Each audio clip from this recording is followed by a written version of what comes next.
Have you ever received a handwritten thank you note? That little piece of paper can feel so special, like a warm hug in an envelope. But have you ever wondered where this tradition came from? Why do we put pen to paper to say thanks when a text or email is so much faster? Well, the story of the thank you note is a fascinating journey through time, and it tells us a lot about how we connect with each other. Let's rewind the clock. For a long, long time, most people couldn't read or write. Expressing gratitude was done face to face with a warm smile, a firm handshake, or maybe a small gift in return. It was personal and immediate, but as societies grew and education spread, writing became a powerful new tool. The earliest forms of written thanks can be traced back to ancient civilizations like Egypt and China, where scholars and officials would exchange letters. These weren't your typical thanks for the birthday gift notes, but formal correspondences that often included expressions of gratitude for favors or hospitality. The real shift began in Europe during the 1400s with the invention of the printing press. Suddenly, paper and cards became more accessible. People started exchanging handwritten greetings and social notes. However, it was during the 18th and 19th centuries that the thank you note as we know it truly blossomed.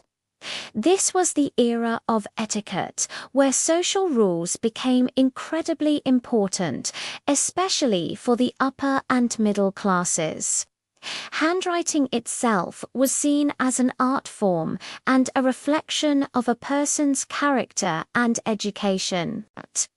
A well-written note showed you were thoughtful, polite, and knew how to behave in proper society.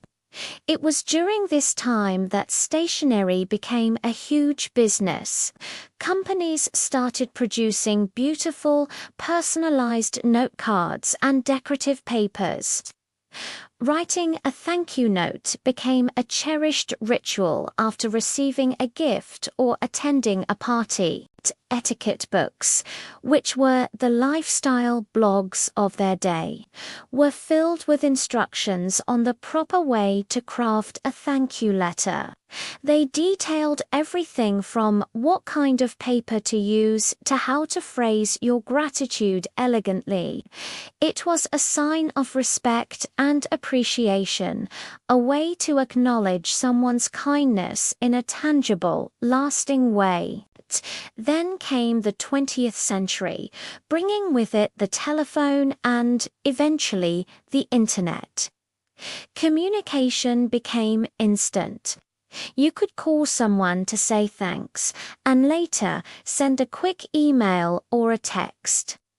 Many people predicted the death of the handwritten note.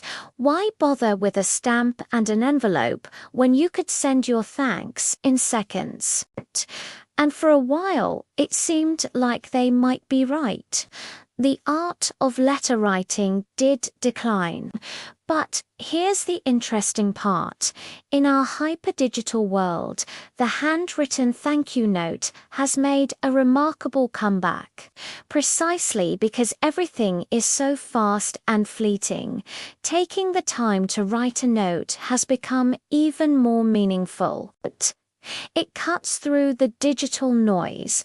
It shows you genuinely cared enough to sit down, think about the person, and put your feelings into words. It's a small act that carries a huge amount of weight. A text message is read and deleted. A thank you note is often kept, treasured, and displayed on a fridge or a desk. It's a physical reminder of a positive connection. So The next time you receive a gift or someone does something kind for you, consider grabbing a pen and paper. It's more than just an old-fashioned tradition. It's a powerful way to strengthen your relationships and spread a little bit of joy. The history of the thank you note shows us that while the way we communicate changes, the human need to express and receive gratitude is timeless. Thanks so much for watching and taking this little journey through history with me. If you enjoyed this video, please give it a thumbs up and don't forget to subscribe for more stories behind our everyday traditions. See you next time.